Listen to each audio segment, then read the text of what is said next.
Mul on nii hea meel näha teid siin, et aitäh tulemast. Siin on tegelikult tuba täis selliseid roheettevõtluse entusiaste ja huvilisi. Mina SmartCapist, kellega ma veel ei ole kohtunud või tuttav, et olen Sille ja SmartCap on siis riiklik riskikapitalifond, mis on loodud ennekõike Eesti kapitalituru arendamiseks, aga ka investeerimiseks nendesse valdkondadesse, kus täna erakapital ei ole initsiatiivi võtmas ja piisavalt siis aktiivselt investeerimas. 2019 alustasime me SmartCapis rohefondi kontseptsiooniga ja tegime sellise esimese turutesti ja uuringu. 2021 lõpus õnnestus meil see fond asutada ja rahastus saada. Ja väga palju on see turg vahepeal muutunud, et meil oli äärmiselt vajalik värskendada seda vaadet turule ja mõista, milline on täna roheettevõtete enda olukord ja nägemus, aga ka investorite vaade tänasele roheettevõtlusele ja valmisolek seal siis investeerida. Et enne kui ma annan selle meie jaoks väga olulise sisendi saamiseks sõna EY-le, kes tegi roheettevõtete investorite uuringu, ma võib-olla konteksti loomiseks näitan paari slaidi. Et me ise hoiame radaril 72 roheettevõtet, kellel on elumärk või mingi elutunnus, et need on siis ettevõtted, kes viisil või teisel aktiivselt tegutsevad. Need on 8 erinevas sektoris. Seal töötab kokku ligi 1000 inimest ja aastane käive eelmisel aastal oli 55 miljonit. Me oleme kasutanud selleks kõiki võimalikke allikaid, et erinevad ettevõtted ära kaardistada ja kokku lugeda. Ja kuidas need täna jaotuvad, et kaalukas osa nendest ettevõtetest on riistvaras. Võib-olla ma isegi väldin siin sõna kasutamist riistvara, sest me räägime igasugustest füüsilistest, tehnilistest lahendustest. Et iga füüsiline lahendus ei ole ilmtingimata riistvaraline. Aga tõesti rohetehnoloogiates domineerib füüsiline tehnoloogiline lahendus. Ja sektorite võttes ei tule esile ühtegi domineerivat valdkonda, kus need ettevõtted oleks koondunud, kus on teatav momentum tekkinud ja selge selline sektori liider. Et ise me näeme siin vähemalt 4 valdkonda, kus roheettevõtlus on koondunud. Üks on ehitus, energeetika, transport ja erinevad materjalid. Ja millised need ettevõtted on, et enamus nendest ettevõtetest, 72 ettevõttest, teeb käivet 100 000 kuni €1 000 000 aastas ja neis on alla 10 töötaja. Ja siinkohal see taustainfo on aluseks või eelduseks, et minna täpsemaks ja minna siis EY abiga juba uurima, milliseid võimalusi need roheettevõtted näevad, millised nende takistused või kitsaskohad on kasvamisel ja teistpidi siis peegeldada ka investorite huvi, kes nendesse 72 või siis valimis vastavalt olevatesse ettevõtetesse on investeerinud, et kuidas nemad seda olukorda hindavad. Et ma omalt poolt siin teengi selle lühikese sissejuhatuse nüüd võtaks kokku ja annakski sõna Hellile EY-st, kes tegelikult suhtles ja kohtus nende ettevõtete investoritega.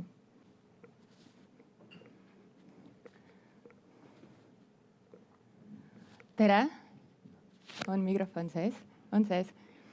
Väga tore on ka minu poolt näha huvilisi ja paljudega ma olengi juba suhelnud selle uuringu käigus ja raames ja kasutan praegu võimalust veel kord aitäh öelda kõigile teile, kes te olite nõus meie küsimustele vastama, siis minu ja Helina Meier istub ka siin, kes teiega kontakteerus.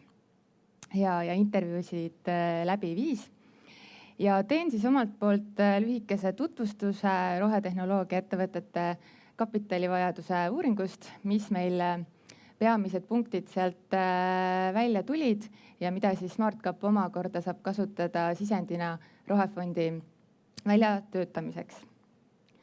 Et mida me täpsemalt tegime ja kuidas me tegime, eesmärk oli ühelt poolt kaardistada siis rohetehnoloogia ettevõtete vajadused kapitali kaasamisel ja teiselt poolt siis vastukaaluks kapitalipakkujate huvi roheettevõtetesse investeerida. Samamoodi mõlemalt poolt rääkisime takistuste üle, mis täna takistab raha kaasamist, ka raha pakkumist ja saada üldse sellist sisendinfot ja turu ootusi loodava rohefondi kohta. Ja kuidas me tegime seda? Tegimegi puhtalt intervjuude abil. Me viisime läbi 23 intervjuud rohetehnoloogia ettevõtetega. Ettevõtete puhtalt enesemääratluse baasil siis jagunesid need erinevatesse faasidesse. Proovisime kaasata nii siis äriidee faasist kuni laienemise faasini ettevõtteid. Ja samamoodi, et oleks kaetud siis, ma kasutan ikkagi seda sõna riistvara, kuigi mõte on sama nagu Sille ütles, riistvaraettevõtted, tarkvaraettevõtted ja siis sellised kombineeritud lahendusega ettevõtted, et oleks sisend erinevate ettevõtete poolt kaetud. Ja lisaks siis viisime läbi ka 11 intervjuud erinevate kapitalipakkujatega, et uurida nende huvi roheettevõtetesse investeerida ja ka summasid, mis summades plaanitakse investeeringuid teha. Nüüd, mis selgus selle 23 ettevõtte sisendist, on see, et aastatel 2022 kuni 2026 see kogu kapitali vajadus täiesti sellises laias laastus ja hinnanguliselt on 950 miljonit eurot. Olgu siia juurde öeldud, et seal äriidee ja seemnefaasis on see kapitali vajadus kokku tegelikult 70 miljonit eurot umbkaudu ja ülejäänud summa tegelikult moodustubki siis seal hilisemas faasis juba ja väga suure osakaalu moodustab sellest ülejäänud summast tegelikult loetud üksikud ettevõtted. Ja miks me neid perioode siin eraldi vaatame, et 2022 kuni 2023 ja siis järgmine periood 2024 kuni 2026 on siis sellepärast, et lähimal perioodil 2002 kuni 2023 on tegelikult plaanis teha ka otseinvesteeringuid lihtsalt sellel põhjusel, et kohe alustatakse ka eraturu kaudu, riskikapitalifondide kaudu investeerimist, aga selleni jõudmine võtab lihtsalt aega. Ja sellepärast neid ka perioode eraldi vaatasime. Ja küsisime siis ka ettevõtete käest, milliseid peamiseid vahendeid nad plaanivad kaasata.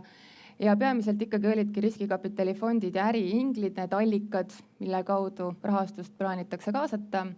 Ja tegelikult mainiti päris palju ka toetuseid ja grante, aga siis startupile kohaselt võib-olla pangalaene ja selliseid klassikalisi finantseerimisvahendeid veidi vähem, et pangalaenude kohta ikkagi loogiliselt enamus ütlesidki, et ma üldse ei hakka mõtlemagi selle peale, et mul ei ole niikuinii tagatist ja veel rahavoogusid ette näidata, eriti loomulikult seal äriidee ja seemnefaasis.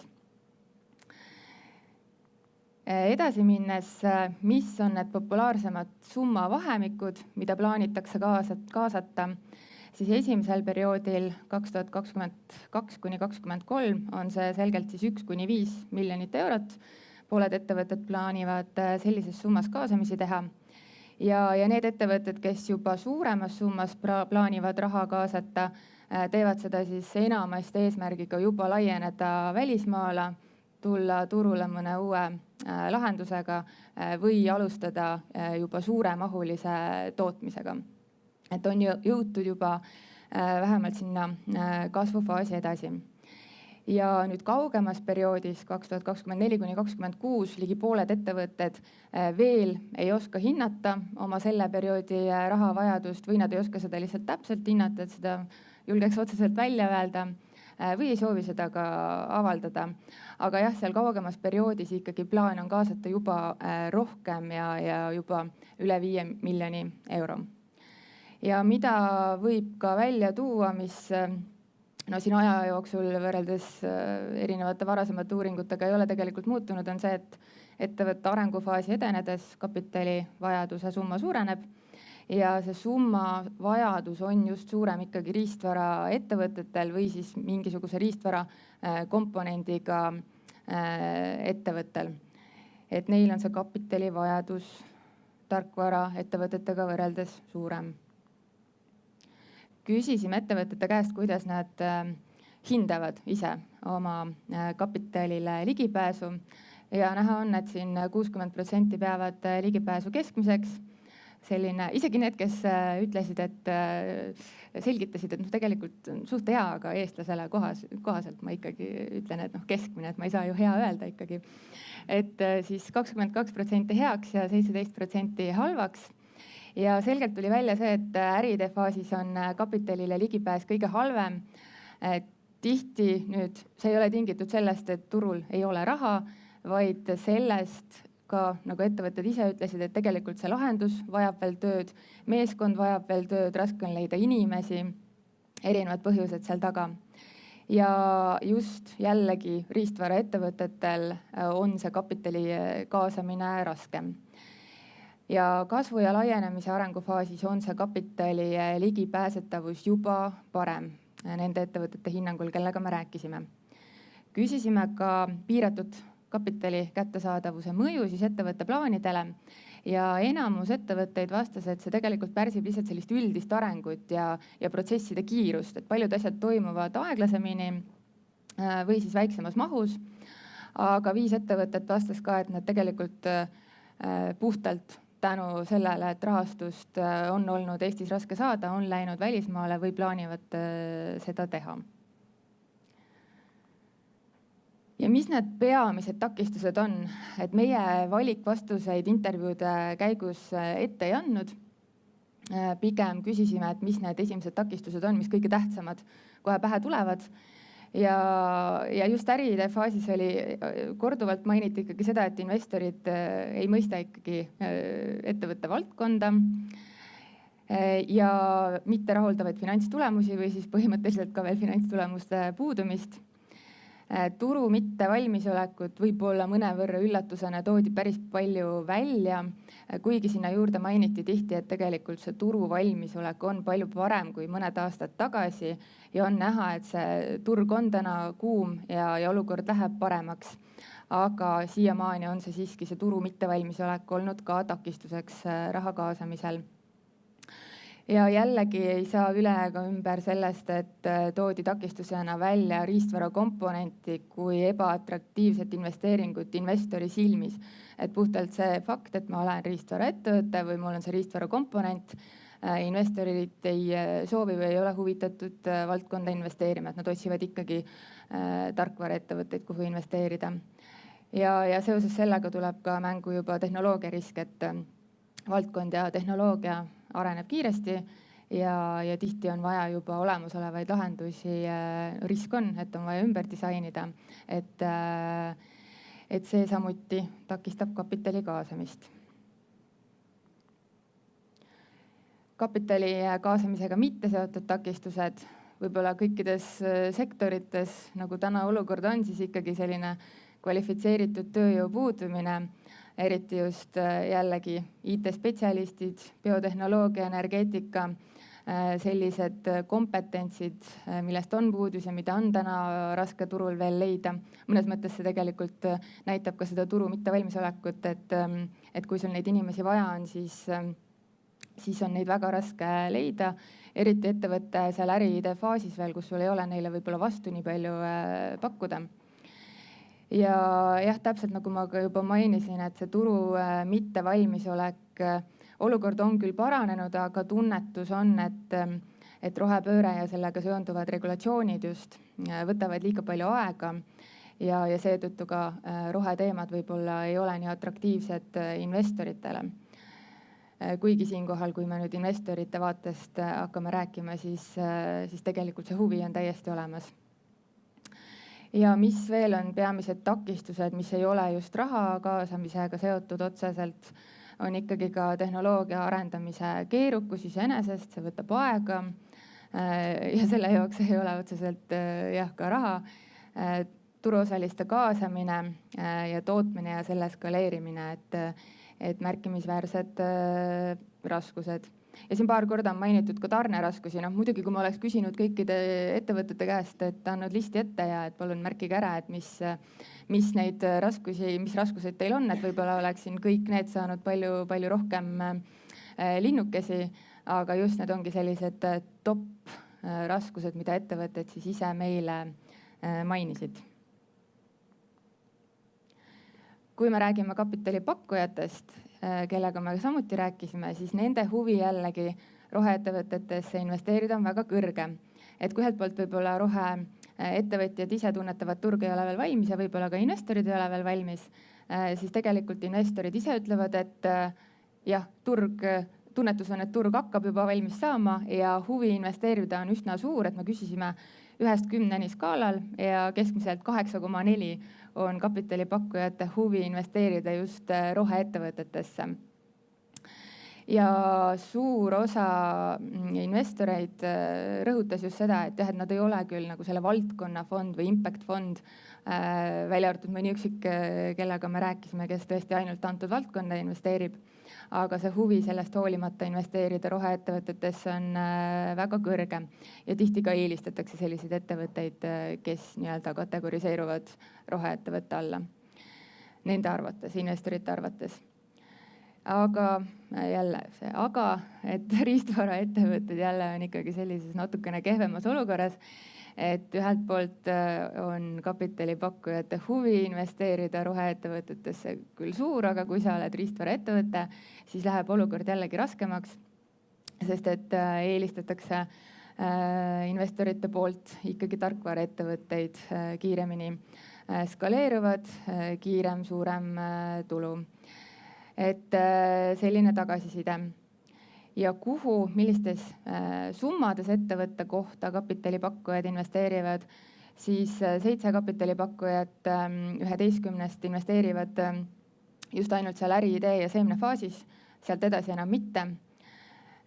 Ja ülejäänud, kes seal juba suuremates summades ja hilisemates faasides investeerivad, nendest enamus teevad seda jätkuinvesteeringuna, et juba siis teisel või kolmandal korral investeerivad suurema summa, mitte esimesel korral. Et jah, selline tüüpiline investeering võib öelda on äriidee või seemnefaasi tarkvara ettevõtetesse ja seda summas alla 1 000 000 euro. Ja vähem investeeritakse just siis tarkvara ettevõtetesse peale seemnefaasi ja riistvara ettevõtetesse siis kõikides faasides. Küsisime ka kapitalipakkujate käest, mis tõttu jäävad investeeringud tegemata, mis on need puudused, mida nemad kõige rohkem kohtavad roheettevõtete juures, kes tulevad raha küsima. Või võib-olla nii ei ole isegi õige öelda, et tulevad raha küsima, sest meil oli ka palju selliseid näiteid, kus investorid ütlesid, et tahtsid raha panna, aga ei jõudnud. Et juba ring oli täis, et selliseid vastuseid saime ka. Aga tihti, miks need investeeringud ei toimu, on ikkagi see, et lahendus ei ole piisavalt läbimurdeline. Ja teine võib-olla selline peamine asi, mida võib-olla tõesti kõik kapitalipakkujad välja tõid, on põhjus meeskonnas. Et see meeskond ei usuta selle meeskonna ambitsiooni või võimekust ja meeskond ei ole piisavalt mitmetahuline tähenduses, et seal on kas ainult selline rohelise mõtteviisiga inimene, kui seal puudub piisav selline äriline pool ja teadmine või vastupidi, et üsna raske on sellist täiskomplekti ikkagi kokku saada. Ja toodi välja ka selline huvitav fakt, et kui kaasatud on ülikool rohetehnoloogia ettevõttesse, siis investori silmis tihti vajalikud muutused või arendused on liiga aeglased ja et kui intellektuaalne omand kuulub ülikoolile, siis samuti see teeb seda investeeringut veidi vähem atraktiivsemaks just selle poole pealt, et ülikool tihtipeale on selline paindumatu ja ei taha muutustega võib-olla piisavalt kiiresti kaasa minna. Aga see on selline huvitav fakt, et see ei ole kindlasti selline top takistus kõikide teiste seas. Jah, ja mis veel võib-olla välja tuua, on investori enda kogemus, mis on ka takistuseks tegelikult investeeringute tegemisel ja see puudutab pigem jälle riistvaraettevõtteid, et kui sa ikkagi seda tehnoloogiat ei tea, ei tunne, siis sa ei julge ka sinna investeerida. Et selles mõttes jah, kapitalipakkujate ja roheettevõtete endi vastused lähevad selles kontekstis kokku, et just riistvara on see põhiline koht, kuhu on raske raha kaasata, kuhu on vähem pakkumist. Ja samamoodi kui rohetehnoloogia ettevõtted ise ütlevad, et nad tegelikult tunnetavad, et no raha turul on, et sul ei ole selle rahapuudus, vaid pigem ongi võib-olla see riski võtmise julgus investorite poole pealt. Et siis investorid tegelikult kinnitavad sedasama juttu, et just see risk on liiga suur just nende puuduste tõttu ja nendesse kohtadesse nad raha ei pane, aga et samal ajal seal äriidee ja seemnefaasis raha turul on, et kui on hea lahendusmeeskond, neid puuduseid ei eksisteeri, et siis tunnetuslikult ei tohiks olla probleemi raha kaasamisel. Eeltoodust lähtuvalt on siin toodud 2 sellist peamist kaalutlust või suunda, millega rohefondi loomisel arvestada. Ja üks neist on siis suunata investeeringud eelkõige kõikides arengufaasides olevatele riistvaralahendustega ettevõtetesse, kuna ongi nende ettevõtete ärimudel vähem atraktiivne tavainvestori jaoks. Ja tihti toob see kaasa ka riski tegevust täielikult või osaliselt Eestist välja viia. Ja selle all ei ole mõeldud seda, et ei võiks välismaalt raha kaasata, vaid just seda, et kui see välismaalt raha kaasamise osakaal muutub liiga suureks, võib see selle riski kaasa tuua, et investor nõuab või tahab, et mingi osa tegevusest vähemalt viidaks Eestist välja. Ja see teine selline peamine suund on see, et suunata investeeringud ettevõtetesse, kus kapitalivajadus on nüüd suurem, kui ingelinvestorid suudaks katta, aga samal ajal ei jõuta veel riskikapitalifondideni välja. Ehk siis võib-olla selline tüüpiline niinimetatud surmaoru koht, kus sa oled oma esimese rahastuse saanud, sa pead selle najal arendama, püsima. Järgmist rahastust sul veel väga lihtne saada ei ole, aga samal ajal sa tulu ka piisavalt ei teeni. Ja nii sa seal oled.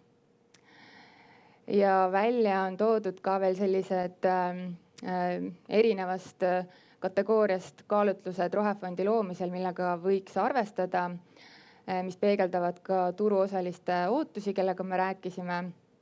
Ehk et oodatakse sellist mitmekesist portfelli selles mõttes, et mitte jagada seda üksikute ettevõtete vahel, et mõned õnnelikud üksikud saavad suuremad summad ja kõik, aga samal ajal mitte ka seda jagada väga väikeste summadena ainult seal äriidee faasis lahenduste valideerimisteks kiirenditena välja. Et selline mitmekesine portfell, mis tegelikult siis ka erinevas faasis olevate ettevõtete valukohti saaks leevendada. Ja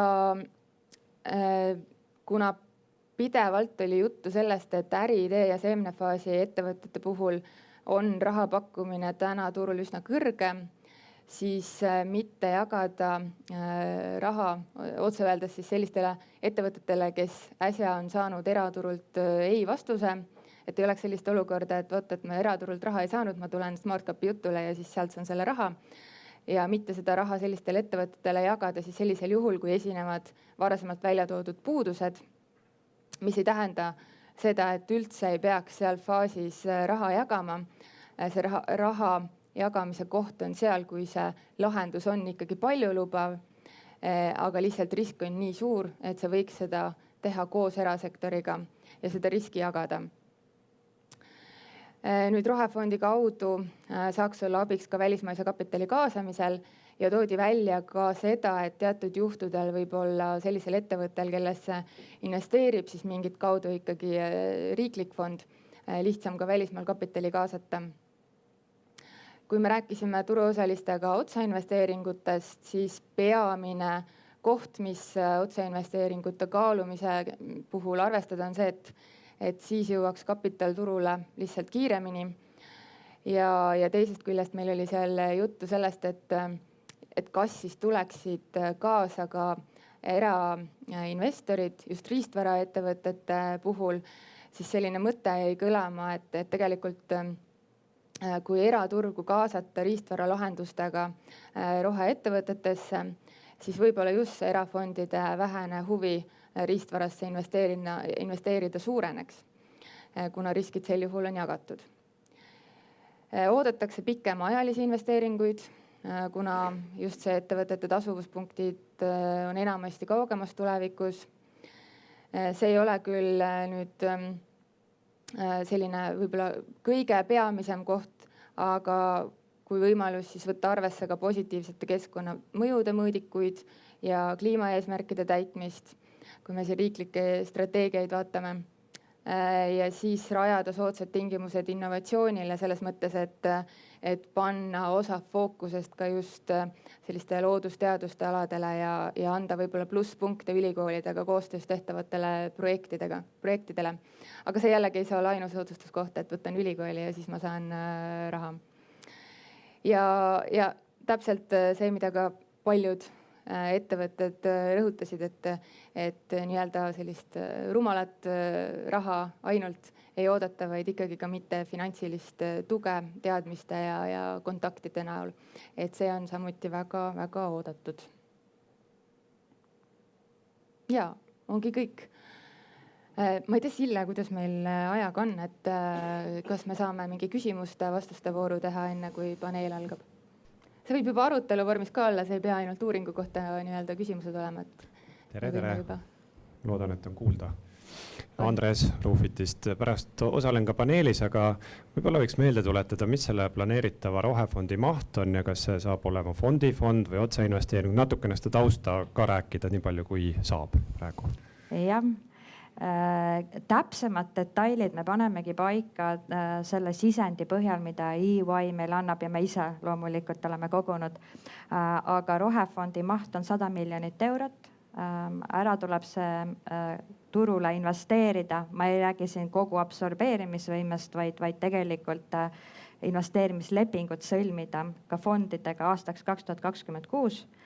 Ja meil on investeerimisstrateegias ette nähtud võimalus teha nii otseinvesteeringuid ettevõtetesse kui ka fondidesse. Ja kuna meie põhifookus on ikkagi kapitalituru arendamine, siis meil saavad ka rohefondi fookuses olema riskikapitalifondid. Et ütleme, et kui me jääksime kaalukalt otseinvesteeringuid tegema, siis see kapitalituru arendamise missioon jääb tahaplaanile ja me oleme 5 või 10 aasta pärast ikka olukorras, kus erasektoris neid investoreid napib, kogemust napib ja kapitali napib, et me tegelikult tahame anda väga suure hoo siin just erasektori investoritele. Ja küsi veel. Millal võiks esimese lepingu sõlmida? Väga hea küsimus. Ma sellele vastan. Aga ma arvan, me detailidega tuleme lähiajal välja, et me plaanime avada investeerimisvõimalused nii ettevõtetele kui fondidele aasta keskpaigas. Nüüd sõltub, kui investeerimisküpsed nad ise on. Et kui hea eeltöö neil on tehtud oma meeskonna toote teenusega, kui me räägime otseinvesteeringutest ja ettevõtetest, kas nad on ise proovinud kapitali kaasata, kas neil on erainvestorid olemas, sest üksi riik ei investeeri, või nad alustavad nullist. Et siis nii-öelda investeerimislepinguni jõudmist on väga raske hinnata. Hea oleks, lihtne oleks, kui nad tulevad piisavalt nagu küpse meeskonna ja projektiga. Ja fondidesse investeerimine võtab tavapärasest kauem aega. Et siin regioonis me näeme nii-öelda stardist finišini jõudmist circa aastaga. Aga see ongi pikaajaline suhe, et see fondi investeering on keskmiselt 15 aastat siin regioonis. Ja me peame õppima tundma nii meeskonda, nende nii-öelda võimekust, kogu väärtuspakkumist ja sellega kaasas käivaid tingimusi, et see on pikem protsess. Ja ma arvan, et kui me sellel aastal alustame, siis järgmine aasta on esimesed fondid vast turul tegutsemas. Ja Rasmus Sandlist, et kas on mingi tootlikkuse määr teil ka nagu kokku lepitud, et mida te nagu sihite? No lihtsalt, et ei juhtuks seda, et lõpuks pannakse raha sinna, kus juba on palju raha. Et a la, ma ei tea, startup on kasvanud 10 miljonit, te panete selle miljoni juurde ja näete, et see lendab, et te tootlikkustate. Meie ootame sama tootlust, mis erainvestorid, sest me teeme tehinguid turutingimustel ja koos erainvestoritega, et sul on võimalik varsti seda teemat ka paneelis rohkem avada. Milline on teie tootlusootus?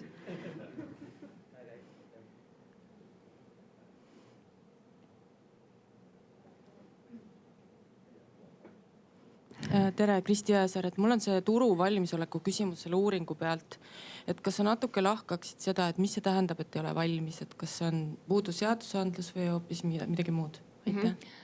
See tuli, esiteks oli see regulatsioonide teema, et võib-olla need regulatsioonid, mis puudutavad rohepööret, ka nõudeid inimestele, ettevõtetele olla rohelisem, et need võtavad liiga palju aega, need ei jõustu, et see mõtled välja, teed mingit lahendust, äriplaani, mis võib-olla on väga hea oma mõttelt roheteemalt, aga tegelikult ettevõtted või eraisikud ei ole kohustatud veel midagi sellist tegema, et oma tegevust nii-öelda rohelisemaks muuta.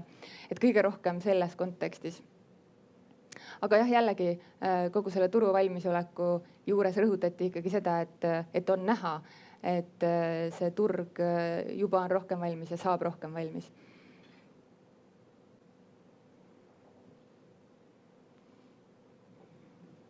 Tere, Ragmar Tehnopolist. Tahtsin küsida, et võib-olla Ernst & Youngi käest rohkem, et kuidas te selle küsitluse käigus defineerisite roheettevõtteid? See on väga hea küsimus. Et tegelikult valimi me alguses moodustasime selle sama esimese slaidi abil nende allikate alusel, mida Sille ka näitas. Aga me jätsime ausalt öeldes selle roheettevõtteks defineerimisega selles kontekstis ettevõtte teha. Et me küsisime ettevõtte käest, et kas sa pead ennast roheettevõtteks ja mis see on nii-öelda, mis sa siis rohelist teed, et miks sa roheettevõtte oled. Ja tegelikult me küsisime ka seda, et kas on teadlikkust Euroopa Liidu taksonoomiast, mis siis ka samamoodi, mille alusel saab olla nii-öelda roheettevõtte ja mitte, sest tegelikult see fond arvestab samamoodi selle taksonoomiaga. Et selle koha pealt ma võin küll välja tuua, et vist 6 ettevõtet ainult sellest 23-st ütles, et selle taksonoomia järgi nad kindlalt teavad, et on kursis selle taksonoomiaga ja kuuluvad nii-öelda roheettevõtte liigituse alla. Aga selle muidugi taksonoomia osas on ka see nii-öelda ärategemise vaev ka suures osas, et see ei tähenda, et sa ei ole roheettevõtte, kui sa selle taksonoomia alusel ei ole roheettevõtte. Küsimus on nagu selles, et ma saan aru, et me räägime roheettevõtetest ja rohefondist. Nüüd küsimus oli selles, et me ei tahtnud nagu eraldi välja tuua nagu tarkvara ja riistvara. Aga kas oli nagu ettevõtteid ja asju, kus te rääkisite bioloogilisest varast, et investeerima peab bioloogilisse varasse? Kusjuures väga palju ei rääkinud. Takistuste osas ainult ettevõtted said nii-öelda välja tuua neid asju, kuhu on raskem ja mille tõttu on raskem. Võib-olla paar üksikut näidet tuli selles osas välja, aga midagi nagu sellist põhimõttelist järeldust Helina vist ei olnud, just bioloogilise vara teemas. Aga nagu Sille ütles, et selles mõttes see riistvara tähendab ka siin sellist füüsilist vara, jah, mitte ainult, et sul on, see on natukene laiem, see tähendus. Riistvara sees klassikaliselt ei ole seni eristatud neid erinevaid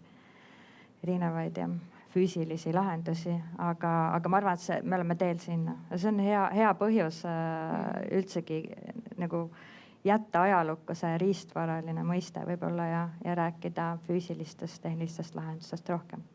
Aga ma mõtlen seda, et kui me räägime füüsilisest, et kas me rääkisime kõik nagu bioloogilisest varast. Et kas me nagu mõtleme, et kuidas nagu tarkvaraliselt ja riistvaraliselt nagu hoida nagu keskkonda või me näeme ka, et on võimalik investeerida otse keskkonda? ma ei tea, kuidas ma vastan, selles kontekstis ma niimoodi otseselt ei küsinud, et need ettevõtted olid sellised ettevõtted, kes siis potentsiaalselt oma lahendusega võiks mingis osas kaasa aidata keskkonna hoidmisele, parandamisele ja nii edasi. Et kuidas iganes siis nad seda teevad. Aga me ise otseselt nagu, kui te niimoodi küsite, et siis me ei uurinud bioloogilise vara kohta. Mind huvitas lihtsalt nagu see tagasiside, et kuidas me täna nagu rohepööret näeme. Et kas me näeme seda nagu tehnoloogiliselt, kas me näeme seda nagu tarkvaraliselt või me vaatame nagu keskkonda ennast. Ja see oli lihtsalt nagu see taju teie intervjuudest, et mis see välja tuli. Pigem tehnoloogiline. Jah, kui niimoodi küsida, siis ma vastaks ka, et siis nagu pigem tehnoloogiline, jah.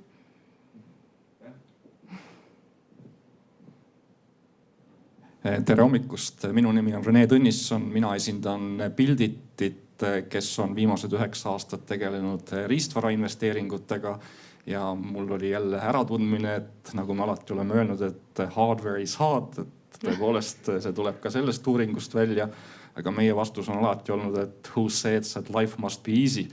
Aga minu küsimus on tegelikult mitte riistvara kohta, vaid seal paaril slaidil oli ka märge impact või mõju. Et me ise oleme siin äsja lõpetamas uuringut Eesti äriinglite ja riskikapitalifondide teemal, mis puudutab just mõjuinvesteeringute hetkeseisu ja tulevikku Eestis.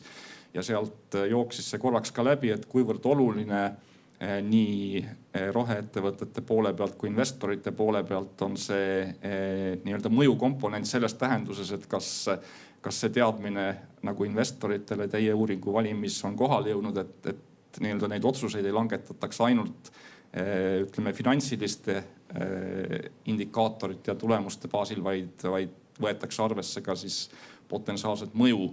Ja kas ettevõtted ka tunnetavad, et kui nad räägivad investoritega, et üks nende nii-öelda argument investeeringute kaasamiseks on see, et lisaks tulususele nad pakuvad ka sellist nii-öelda laiemat mõju siis eelkõige keskkonna valdkonnas.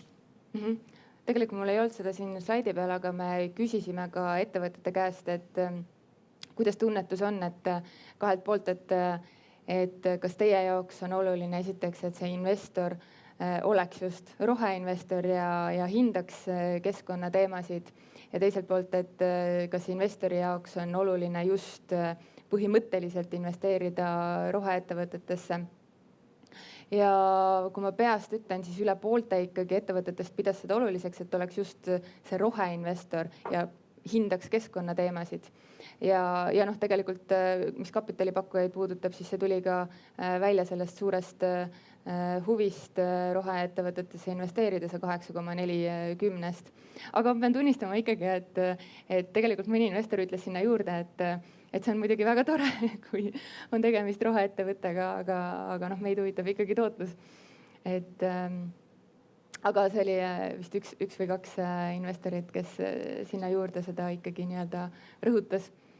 Et üldiselt enamus siis ikkagi tõid välja selle, et see on nende jaoks oluline selle valdkonna ja teema pärast üleüldse.